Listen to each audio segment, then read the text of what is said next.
I was here in 1972, and it was only when I came in that side door that I remember going out that side door in 1972. So some progress has actually been made. Last time that I spoke at a meeting in this hall, it was surrounded by right-wing fascists. And I am not kidding you, we literally had to fight our way out of it. And the police turned up to basically protect the fascists. And we all got out through that side door. And I'd forgotten actually, just when I came around, so that I'm not sure if it was post-traumatic stress, but it was the same place I was in 72.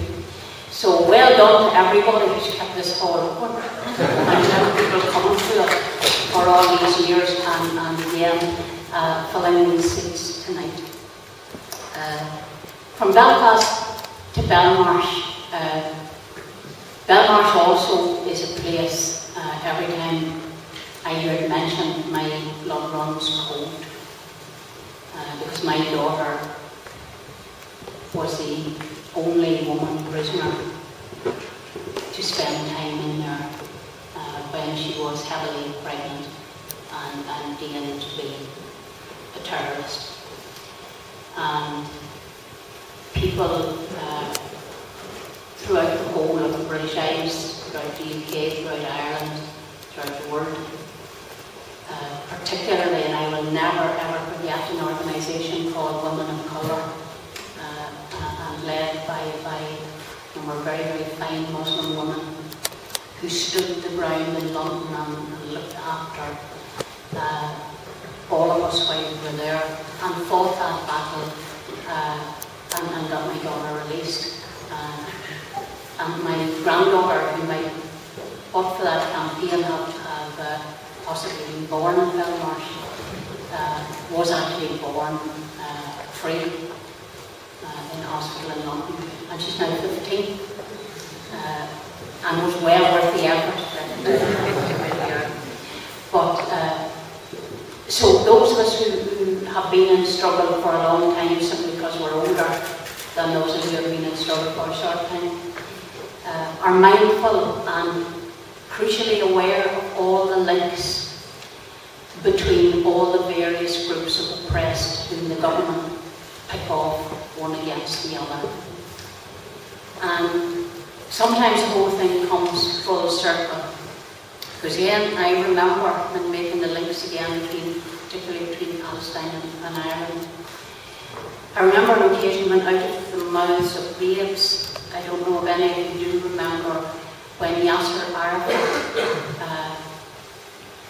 handed over a revolver on the lawn of somewhere in the White House as a symbolic gesture of peace.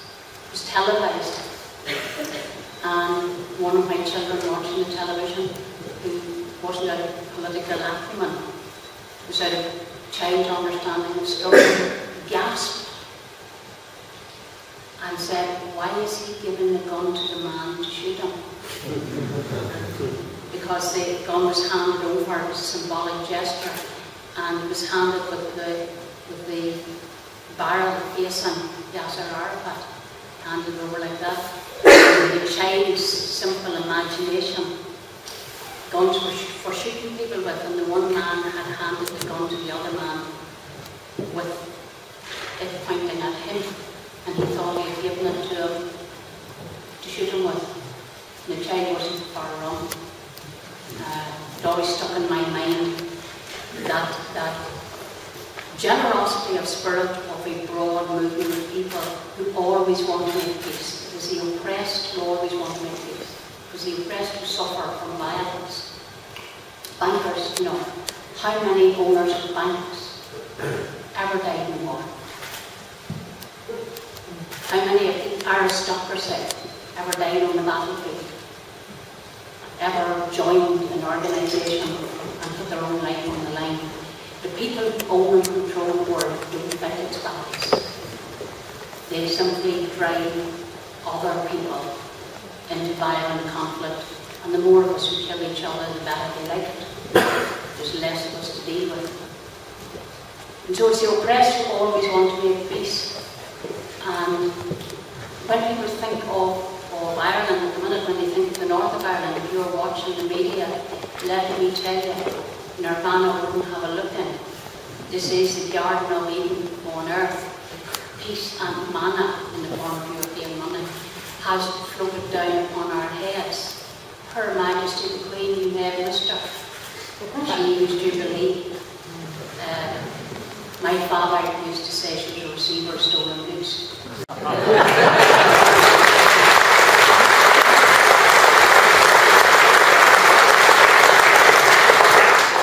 My mother used to say she was a noble and gracious lady, and he used to say she may well be, but she's still a receiver of stolen goods.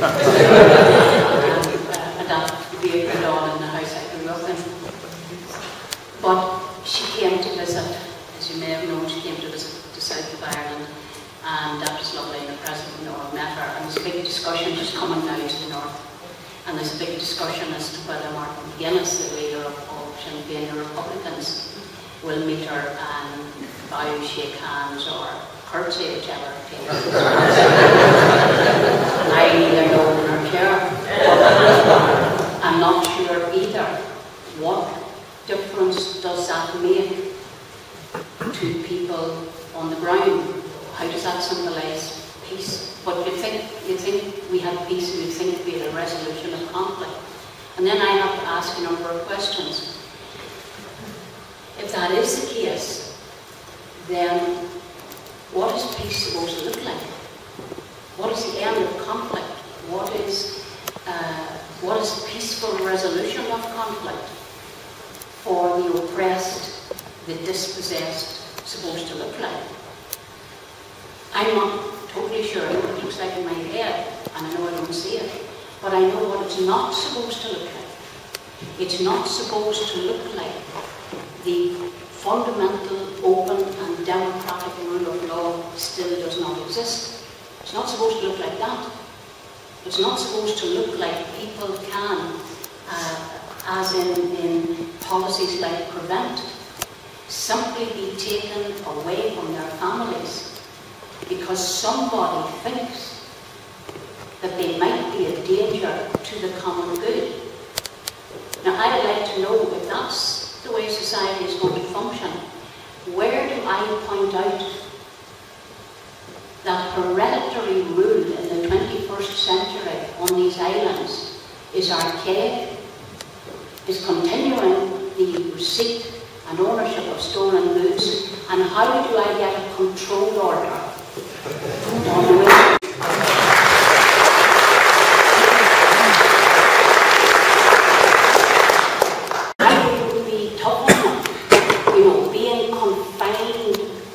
Buckingham Palace is a wee bit more comfortable than being confined to a terraced house in East End London. So there's room to move about, but it's not about that. It's about the people who own and control everything are now so confident that they will own and control our every thought and our every movement. So what's Marian Price's crime? As Terry has said, Marian Price got herself back into prison. She gets the blame for it. The 32 county sovereignty movement is what they call it. They were a break off from Sinn Féin who didn't like the peace process. They disagreed with them on the peace process. And the fragmentation in the Republican family is sad. But it's if you look at the politics of it, it's inevitable and it's a consequence of a whole lot of things. The fragmentation in that Republican movement in Ireland at the minute is quite sad. And so a number of small organisations, and the way you see it most is when you come to an historic event, which is the commemoration of the Easter Rising, and the movement towards independence, which in fact in 2016 will be the centenary. But at Easter, which I find sad, those of us who have lived through it, some generations, have, in fact, over the past 100 years, there's scarcely a generation in Ireland that hasn't lived through a period of active struggle. So it's hardly a generation who don't in Ireland have what might be called war dead. But ordinary folks like myself who don't do militarism can barely get into the cemetery on Easter Sunday to pay our respects to our dead because of the number of different organisations that turn up in military formation to formally lay wreaths on graves of war dead. And Marian Price was at one of these. And it was a very, very windy, wet day.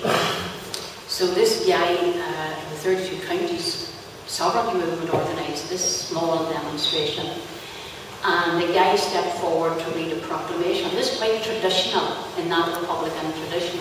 You know, no, I don't mean for the Republicans here to be disrespectful, but it is the way it goes. You know, no meeting of Republicans is complete without somebody with a mask on, yapping up in true male, broad-shouldered style, pulling out a piece of paper and reading a proclamation. That's part of the tradition. Ever since they read out the 1916 proclamation on the steps of the GPO. So up steps your man and reads his proclamation. It's very hard to do this with the necessary, you can see I'm a feminist. There's a bit of swagger that has to go with it. And it's very hard to do it on a windy day with a rain. So your man's trying to do his bit and the bottom keeps going away, as any woman is conditioned to do. Marian Price stepped forward to hold the end of it steady for him. Now I'm not kidding you. That's her crime. That is her crime. And she is charged with aiding and abetting a terrorist organisation. So you see how PREVENT works in practice. So she was charged with aiding and abetting a terrorist organisation. 3 other people are charged with possibly being the man in the mask. And they were all brought up to the court. Now the magistrate kind of looked at it and said, okay, because somebody hadn't said to him, this is the new PREVENT policy. He said, well, okay, aiding, more or less, aiding and abetting terrorism is maybe a bit over the top for what's being presented here, but in any event, that's the charge. And he granted them all bail. So far, so good. They're walking out of the court when the police stepped forward and arrested Marian Price and took her to prison. And her lawyer went in straight into the court to try and get her out again. The reason she was in prison was going right back to the 70s.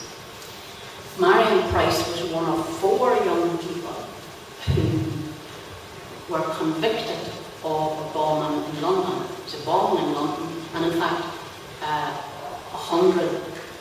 180 people were injured in that bomb, mostly with flying glass. A person died of a heart attack when the bomb went off. And Marian Price was convicted, and along with her sister Dolores and Jerry Kelly and another guy.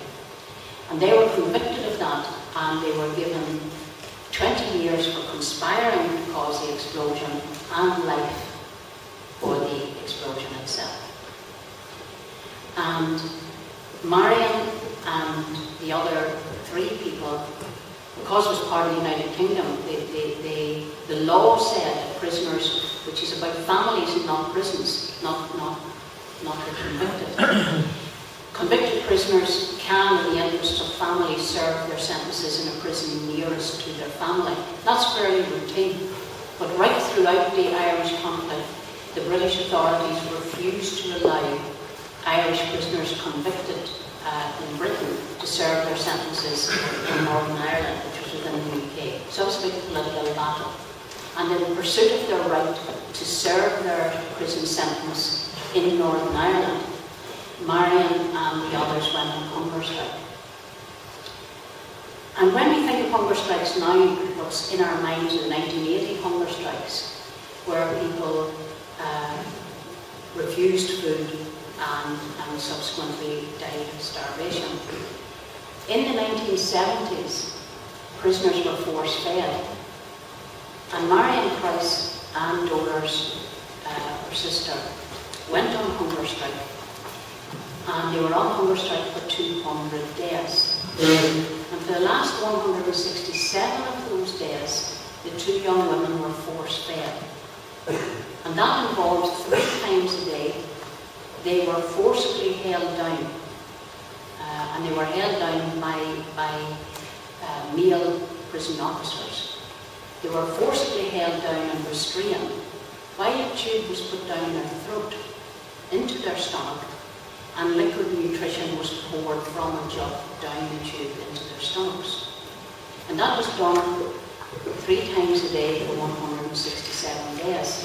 If they brought the liquid back up again, they were restrained and it was poured down. So for a minimum of 500 times, Marian Price was subjected to that.